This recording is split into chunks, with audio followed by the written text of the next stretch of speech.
მაშინ მკურნალის რუბრიკის დროა და დღეს უნდა ვისაუბროთ გულძმარვაზე, იგივე რეფლუქსი, მე სახელწოდება არ ვიცოდი, გულძმარვა ვიცოდი მხოლოდ.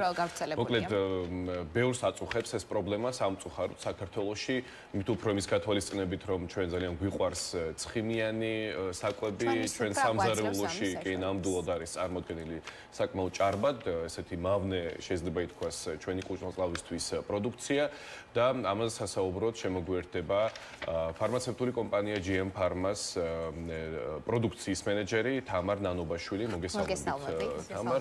მადლობა ჩვენთან სტუმრობისთვის და მოდით დავიწყოთ ზოგადი კითხვით, რა არის გულძმარვა, რა არის მისი ძირითადი სიმპტომები და ზოგადად აი ეს პრობლემა რამდენად ხშირია და რა იწვევს მას?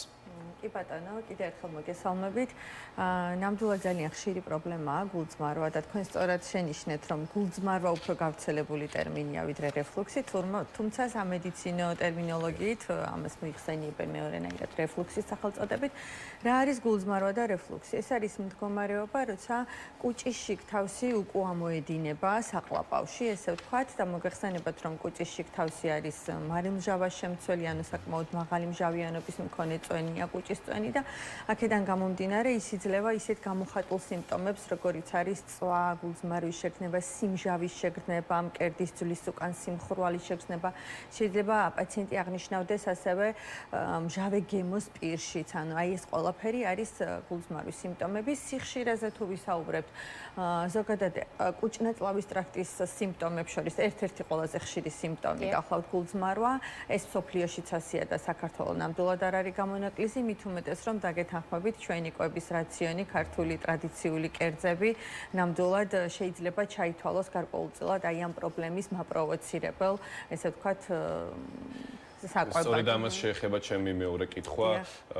საქართველოში პრინციპში ამაზე საუბრით დავიწყეთ, რამდენად ხშირია ეს პრობლემა საქართველოში, რამდენად ხშირად მიმართავენ ადამიანები სპეციალისტებს ამ პრობლემით და თავის მხრივ ის საკვებიც შეგვიძლია რომ ვახსენოთ თუ რა იწვევს ძირითადად გულძმარვას ჩვენს. კი ბატონო, გულძმარვის მაპროვოცირებელი საკვებიდან ყველაზე ხშირად მაინც გამოირჩევა ხოლმე თავად საკვები, რომელსაც მაღალი მჟავიანობა აქვს, მაგალითად შეიძლება იყოს აი ქართულ ტრადიციულ სუფრებში, მაგალითად მწნილეულობა, ხო, რომელსაც ისედაც თავადაც მჟავია, ასევე შემწვარი, მოხრაკული, ჭარბად ცხიმიანი, ჭარბად ტომატის და პომიდრის შემცველი საკვები, ესენიც ითვლება გულძმარვის მაპროვოცირებელ, ესე ვთქვათ, საკვებად და რაც ყველაზე მთავარია, თქვენ ახსენეთ, რამდენად ხშირად მიმართავენ სპეციალისტო, ჩვენთან საქართველოში გულძმარვას და ზოგადადაც მსოფლიოში, ანუ ერთჯერად ეპიზოდურ გულძმარვას ესეთ რთულ პრობლემად არ აღიქვამს ადამიანი და პაციენტი და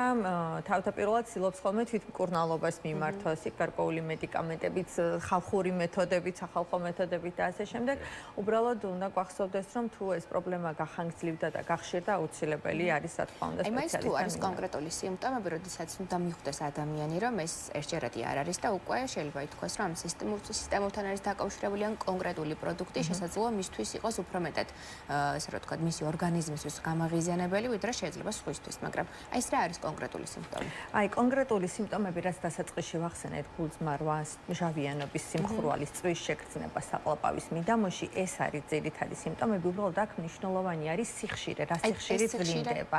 ნახეთ, თუ ეს არის კვირაში ერთხელ, ორჯერ მაქსიმუმ, ეს შეიძლება ჩავთვალოთ როგორც ეპიზოდური გულძმარვა, დავუკავშიროთ იგივე იმ რაღაც გარკვეული კვების ჩვევებს და ასე შემდეგ, მაგრამ თუ ერთი შეხედვით რაიმე მაპროვოცირებელი საკვები არ მიგვიღია, მაგრამ გვაწუხებს ეს პრობლემა და სიხშირე არის კვირაში მინიმუმ 3 და ხანდახან უფრო მეტიც, აი ესეთ შემთხვევაში უკვე ჩვენ უნდა ვიფიქროთ იმაზე, რომ აქ პრობლემა ცოტა უფრო სიღრმისეულია და შესაბამისად სპეციალისტის ჩართულობა და უფრო სხვა მიდგომები არის საჭირო მკურნალობაში. ასე ჩვენს მოყარებელს რა უთხრათ, ზოგი თქვენ ახსენეთ ბოსტნეული, რომელიც იწვევს ესე რა ვთქვათ რეფლუქსს.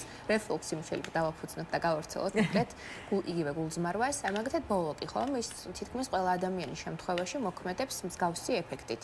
ეს ნიშნავს, რომ რაღაცა შეიძლება უფრო მეტად ვაღიზიანებს ჩვენ კუჭს და ხელს უწყობს აი ამ პროცესს, თუ ეს უბრალოდ ჩვეულებრივი სტანდარტული მდგომარეობაა ბოლკის მირთმევის შემდგომ და ასევე არის ბულგარული, სხვადასხვა ბოსტნეულის ესე რა ვთქვათ კატეგორიები. აი აქ როგორ ვიქცევთ? როცა მომხმარებელი თავად და პაციენტი თავად თვითონ შეუძლია დაკვირვების შედეგად გამოავლინოს, თქვათ, მისთვის კონკრეტულად რომელი საკვები არის მაპროვოცირებელი, ეს კარგი შემთხვევაა, იმიტომ რომ ამ დროს ამოიღებს შეზღუდავს მაქსიმალურად საკვები რაციონიდან აი კონკრეტულ პროდუქტს და პრობლემა შეიძლება მთლიანად მოგვარდეს ყველანაირი სხვა დამატებითი ჩარევების გარეშე. მაგრამ აქ ლაპარაკი ზუსტად იმაზეა, რომ აი თითქოს ერთი შეხედვით ჩვენ არანაირ მაპროვოცირებელ საკვებს არ ვიღებთ, თამბაქოს არ მოვიხმართ, კოფეინი და თამბაქოც ერთ-ერთი მაპროვოცირებელია სხვათა შორის აი ამ გულწმარვის განვითარების და მაინც გვაწუხებს მიუხედავად ამ ყველაფრისა და როგორც თქვით, სიხშირე არის მინიმუმ კვირაში 3 და მეტი. აი ესეთ შემთხვევაში უკვე უნდა მივმართოთ სპეციალისტს. და თამბაქოზე მახსენება ხოლმე რამდენჯერაც მკურნალის რუბრიკაში განვიხილავთ ორგანიზმის ამა თუ იმ პრობლემას, ყველაფერში ხელის შემშლელი და ძალიან ცუდის გამომწვევი და უარყოფითი არის თამბაქო და მაყურებელს და ყველას პრინციპში მინდა აქედან კიდევ ერთხელ მოუწოდოთ, რომ უარი თქვან ამ ძალიან მავნე ჩვევაზე, რასაც ქვია თამბაქოს მოხმარება, რათა შენს დამეთანხმები ალბათ და ნამდვილად ასე არის და მოუწოდებ რა თქმა უნდა, იმიტომ რომ ერთ-ერთი ვთქვათ, შეიძლება ითქვას, რომ ერთ-ერთი პრობლემა არის გამოკვეთილი ჩვენს ქვეყანაში, ძალიან ბევრი ადამიანი ყავს, მცირე რიცხოვან ერში, ამ ხელა პროცენტით არ უნდა იყოს და მოკლედ უსურვოთ ყველას ჯანმრთელობა. და ისევ რომ გულწმარებას დაუბრუნდეთ, ჩვენ თქვით, რომ კვირაში 2ჯერ და გარკვეული საკვების მიღების შემდეგ პროვოცირებული გულწმარვა არ არის საგანგაშო, თუმცა ხშირ შემთხვევაში და საქართველოში კიდევ ერთხელ ჩვენთვის დამახასიათებელი არის ექიმთან გვიან მისვლა, თუ კი მართლა კედლებზე სიარულს არ ვიწყებთ კივილისგან, იქამდე არ მივდივართ ხოლმე ექიმთან და ეს ძალიან ცუდი პრაქტიკაა. კიდევ ერთხელ უნდა ვთქვათ, რომ ასეთ შემთხვევაში და მანამდე უნდა მივიდეთ სპეციალისტთან. თუმცა გულწმარვის დაგვიანებულმა მკურნალობამ რა შეიძლება რომ გამოიწვიოს, აი ეს რომ აუხსნათ ჩვენს მაყურებელს. კი ბატონო, აი ერთი შეხედვით მარტივი სიმპტომია ხო გულწმარვა და ყველას გამოუცდია ალბათ და ზოგადადაც ესეა პრაქტიკულად ჯანმრთელ ადამიანსაც აწუხებს გულწმარვა, მაგრამ არ უნდა წავუყრუოთ ამ პრობლემას, იმიტომ რომ როგორც თქვით, თუ ის ხშირია და განმეორებადია, აუცილებლად უნდა მიმართოთ სპეციალისტს, რომ დროული დიაგნოსტიკა და დროული მკურნალობა მოხდეს. წინააღმდეგ შემთხვევაში თუ დაგვიანებულია დიაგნოსტიკა და შესაბამისად მკურნალობა შემდეგ, შესაძლებელია განვითარდეს უკვე საყლაპავის ლორწოვანის ანთებითი, ეროზიული, წყლოვანი დაზიანებები. პაციენტს შეიძლება ამ დროს უკვე აღენიშნებოდეს, თქვათ, ყლაპვის გაძნელება, ხმის ჩახლეჩა და ნუ ყველაზე რთული გართულება, რისიც ძალიან შორს წასულ შემთხვევებში გვეშინია ხოლმე, ეს არის ერთ-ერთი დაავადება ბარეტის საყლაპავი, რომელიც ითვლება კიბოსწინარე მდგომარეობად, ანუ კიბოსწინა პრეკარცერულ დაავადებად ითვლება და რა თქმა უნდა, ესენი რომ თავიდან ავირიდოთ ყველა ეს გართულება, სასურველია რომ თუ კი ვამჩნევთ, რომ პრობლემა ხშირია, მუდმივად გვაწუხებს, აუცილებლად მიმართოთ სპეციალისტს. ნამდვილად, ზოგადად ჩვენს მოქალაქეებს თუ ვეუბნებით მოუწოდებთ ხოლმე, რომ ნაადრევად ჩარევა ჩვენს ორგანიზმზე დაკვირვება, ეს არის ერთ-ერთი ყველაზე მნიშვნელოვანი რამ, ჩვენ დავაკვირდებით ჩვენს ორგანიზმს და გავიცნობთ კარგად, ექიმიც რა თქმა უნდა უფრო მეტად ადეკვატურად მიიღებს გადაწყვეტილებას და უფრო მეტად მალე გამოგვაჯანმრთელებს. მოკლედ ეს ერთ-ერთი მნიშვნელოვანი რამ არის. გულწმარვის შემთხვევაში რამდენად არის მიზანშეწონილი, რომ ექიმის გარეშე, ასე რომ ვთქვათ, თუნდაც დასაწყის პერიოდში ჩვენით, ასე რომ ვთქვათ, მივხედოთ და მოვაგვაროთ. ეს ყოველთვის არის პრობლემა. თუ აი როგორ უნდა მოვიქცეთ ხომ, როდის მივხედოთ, როდის არის შემდეგ უკვე ნაკლებად მიზანშეწონილი საკუთარი თავის, ასე რომ ვთქვათ, გადაწყვეტილების მიღება ამ მიმართულებით და აი შეცდომებთან დაკავშირებით, რომ გაგვიზიაროთ ინფორმაცია. კი ბატონო, ანუ როცა აი როგორც ვახსენეთ, ეპიზოდური ხასიათის არის ეს გულწმარვა, ხშირი არ არის. კონკრეტულ რაღაც მაპროვოცირებელ ფაქტორებს უკავშირდება, უბრალოდ მოგვიწია ამ მაპროვოცირებელ ფაქტორთან შეჯახება, მაგალითად მოვხვდით გემრიელ სუფრაზე, ხო და უარი ვერ ვთქვით, თქვათ, გარკვეულ პროდუქტებზე. ასეთ შემთხვევაში რა თქმა უნდა შესაძლებელია, რომ სიმპტომური საშუალებებით უმკურნალოთ, ესეთ სიმპტომურ საშუალებებს ანტაციდებს ეძახიან ხოლმე. ანუ ჩვენ ხო დასაწყისში ვახსენეთ, რომ ყველაფერში დამნაშავე არის, ესე ვთქვათ, კუჭში მაღალი მჟავიანობის მქონე კუჭის წვენი. აი ეს მჟავიანობა რომ განიიწვალდეს, ამისთვის არის ანტაციდები, რომლებიც შეგვიძლია ესე სიმპტომურად გამოვიყენოთ, თუმცა თუ უკვე ეს მკურნალობა სიმპტომურ ხდება და უკვე სხვა ტიპის მკურნალობა ჭირდება, იქ მიდგომებიც განსხვავებულია და იქ უკვე მკურნალობაში შემოდის ისეთი მედიკამენტები, რომელიც უბრალოდ კი არ ანეიტრალებს უკვე წარმოქმნილ მარიმჟავას, არამედ თვით თავად ამ მარიმჟავის წარმოქმნას შეამცირებს, შეაფერხებს რაღაცნაირად და აი ესეთი ჯგუფის მედიკამენტებს, ნუ მედიცინაში პროტონული ტუმბოს ინჰიბიტორებს უწოდებენ, აი უხეშად ვთქვათ, პრაზოლების ჯგუფია ეს, რომელშიც ძველი თაობის ასე ვთქვათ, მედიკამენტებიც მოიაზრება და საბედნიეროდ არის უფრო ახალი თაობის მედიკამენტებიც, რომლებიც ნაკლები გვერდითი ეფექტებით და უფრო მაღალი ეფექტურობით ხასიათდება. დიახ, თქვენ მედიკამენტები ახსენეთ და საინტერესო იქნება იმის მოსმენა თუ რა საშუალებებს თავაზობს GM Pharma მომხმარებელს და ერთი მხრივ ბუნებრივია რომ სიმპტომებს მკურნალობს, თუმცა ასევე ზოგადად სამკურნალო ეფექტიც რომ აქვს, ამას რომ ვისაუბროთ, ამ პრობლემის წინაშე მყოფი ადამიანებისთვის ძალიან საჭირო ინფორმაცია იქნება, რადგან მხოლოდ ხალხური მედიცინით ამ პრობლემას ვერ გავამკლავდებით და პირიქით შეიძლება უფრო გავაღიზიანოთ კიდევაც და ამიტომაც საინტერესო იქნება იმ საშუალებების შესახებ ინფორმაციის მოსმენა, რომელსაც მაყურებელს და ჩვენს მომხმარებელს GM Pharma-ს თავაზობს. კი ბატონო, მე როგორც GM Pharma-ს პროდუქციის მენეჯერი, შემიძლია გითხრათ, რომ ზოგადად ჩვენს კომპანიას საკმაოდ ფართო პორტფელი აქვს გასტროენტეროლოგიური მიმართულების პროდუქტების, თუმცა დღეს იმ თემიდან გამომდინარე, რაც შევარჩიეთ სასაუბროდ, სტუდიაში წარმოდგენილი გვაქვს GM Pharma-ს ორი პრეპარატი, ეს გახლავთ პირველი ფოსფაჯი. ფოსფაჯი არის სწორედ ის ანტაციდი, რომელიც უკვე წარმოქმნილ მარიმჟავას განეიტრალებაში გვეხმარება და ფოსფაჯი საკმაოდ ძველი ბრენდია, რომელიც დარწმუნებული ვარ თქვენი მსმენელისთვისაც და მაყურებლისთვისაც ძალიან ნაცნობი ბრენდი იქნება. მას აქვს ესეთი მზა სუსპენზია, ერთჯერადი დოზირებული სტიკების სახით, რომელიც პირდაპირ სტიკიდან პერორალურად შეუძლია მიიღოს, გადაყლაპოს, პირდაპირ დალიოს, ესე ვთქვათ, ამ სტიკიდან მომხმარებელმა და ძალიან კარგი ეფექტი აქვს გამომდინარე იქიდან, რომ ეს სუსპენზია ამოფენს მთელ ამ საყლაპავის ლორწოვანს, კუჭის ლორწოვანს, ამშვიდებს მას, პარალელურად ანეიტრალებს მჟავიანობას და შესაბამისად მიღებიდან 15-20 წუთში გვაქვს უკვე ეფექტი. რაც შეეხება იმ მეორე ჯგუფის პრეპარატები, როცა ვახსენეთ ჩვენ ეს უკვე სამკურნალო არა სიმპტომური, არამედ უკვე სამკურნალო საშუალებები, აქ ვთქვით, რომ არის პროტონული ტუმბოს ინჰიბიტორები და GM Pharma-ს აქვს ახალი თაობის პროტონული ტუმბოს ინჰიბიტორი პანტოპრას დასახელებით, რომელიც, როგორც უკვე ვთქვით, ნაკლები მარილმჟავას გამომუშავებას უწყობს ხელს, რომ ნაკლები მჟავიანობა იყოს ჩვენს კუჭში. ეს არის ახალი თაობა, როგორც უკვე ვახსენეთ, შესაბამისად, თქვა და ძველი თაობისგან განსხვავებით არ იწვევს გვერდით ეფექტებს, ნორმაზე უფრო ქვემოთ არ აქვეითებს მჟავიანობას, იმიტომ რომ ესეც პრობლემაა.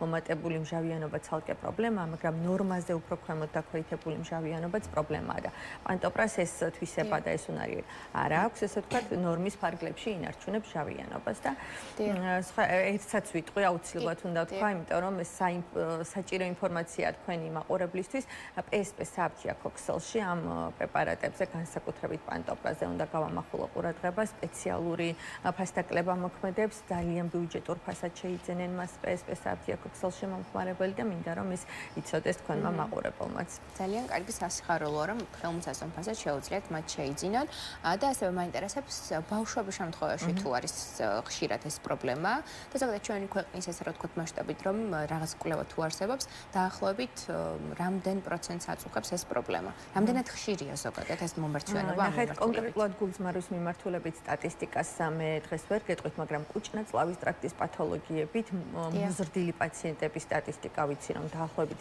სტაციონარში მოთავსებული პაციენტების 40% არის კუჭ-ნაწლავის ტრაქტის დაავადებებით. რაც შეეხება ბავშვებში გავრცელებას, სხვათა შორის ეს საკმაოდ დიდი პრობლემაა ბოლო პერიოდში, განსაკუთრებით პუბერტატულ, ანუ მოზარდობის გარდატეხის ასაკს, რასაც ვეძახით, ხომ? იმიტომ რომ ეს ამის მიზეზი შეიძლება იყოს ცხოვრების წესი, რომელიც დღეს ყველას ჩვენ გვაქვს და მათ შორის ჩვენს ბავშვებსაც, ხომ? არაჯანსაღი ჯანკ ფუდები, სტრიტ ფუდები, რომელიც პირდაპირ ითვლება ერთ-ერთ ყველაზე მაპროვოცირებელ ფაქტორებად გულწმარვის უცნაური ტკბილეულები, რომელიც ხანში ხუნებს და ასე შემდეგ. კი ბატონო, რომელიც ასევე ძალიან საზიანოა ჩვენი კუჭ-ნაწლავისთვის. ბავშვთა ასაკში გამოყენებაზეც ვიტყვი, მაშინ აი ფოსფაჯისთან დაკავშირებით, მაგალითად 10 წლის ასაკიდან შეგვიძლია რომ გამოვიყენოთ.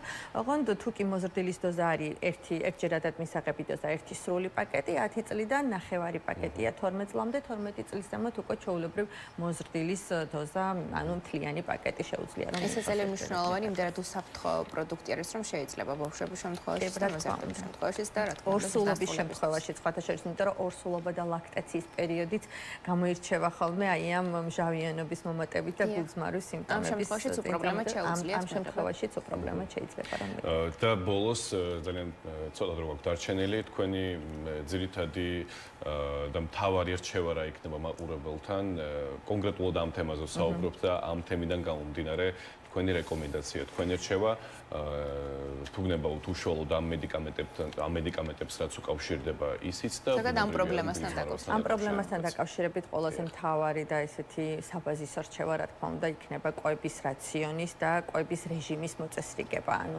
აუცილებელია რომ ვიყვებოთ ჯანსაღად, მარტო კვების რაციონიც არ არის ხოლმე, როცა სწორ კვებაზე ვლაპარაკობთ, კვების ჩვევებსაც მნიშვნელობა აქვს. ლუკმა კარგად უნდა იყოს დაღეჭილი, ჯერადობა კვების განსაზღვრული, შუალედები კვებებს შორის დაცული, მოკლედ ჯანსაღი კვება რაც არის ეს და მეორედ ასევე შეიძლება ერთი შეხედვით ჩვენ ვთქვათ რომ არ უკავშირდება, რატომ უნდა უკავშირდებოდეს კუჭნაწლავს, მაგრამ მაინც ცხოვრების ჯანსაღი წესი გულისხმობ ბევრი ფეხით სიარული, სეირნობა, აქტიური ცხოვრების წესი, ფიზიკურად აქტიური ცხოვრების წესი, იმიტომ რომ აღმოჩნდა რომ ადინამიური ცხოვრების წესით მცხოვრებ ადამიანებს უფრო მეტად აწუხებთ კუჭნაწლავის პრობლემები შედარებით მათთან, ვინც ფიზიკურად აქტიურად ცხოვრობს. ასე რომ ეს იქნებოდა ჩემი ყველაზე საბაზისო რჩევა. კიდევ ერთი რჩევა, რომელიც შეიძლება ითქვას, რომ ყველა ჯანმრთელობის ყველა პრობლემა შეიძლება დაუკავშიროთ. ერთი მხრივ თამბაქოზე ვთქვი, რომ თამბაქოზე ვარი უნდა ვთქვათ ყველამ და მეორე მხრივ ჯანსაღი ცხოვრების წესი, რომელიც გამოსავალია ყველა იმ პრობლემიდან, რომელიც შეიძლება უკავშირდებოდეს ჯანმრთელობას და მადლობა ამ საინტერესო საუბრისთვის და კარგი რჩევებისთვის, რა თქმა უნდა. ჩვენი დღევანდელი მკურნალის რუბრიკა დასრულებულია. რაც შეეხება სტუმარს, ჩვენს მაყურებელს შევახსენოთ, რომ ჩვენი დღევანდელი მკურნალის რუბრიკის სტუმარი გახლდათ თამარ ნანობაშვილი, ფარმაცევტული კომპანია GM Pharma-ს პროდუქციის მენეჯერი, ვისაუბრეთ გულწმარვასა და ამ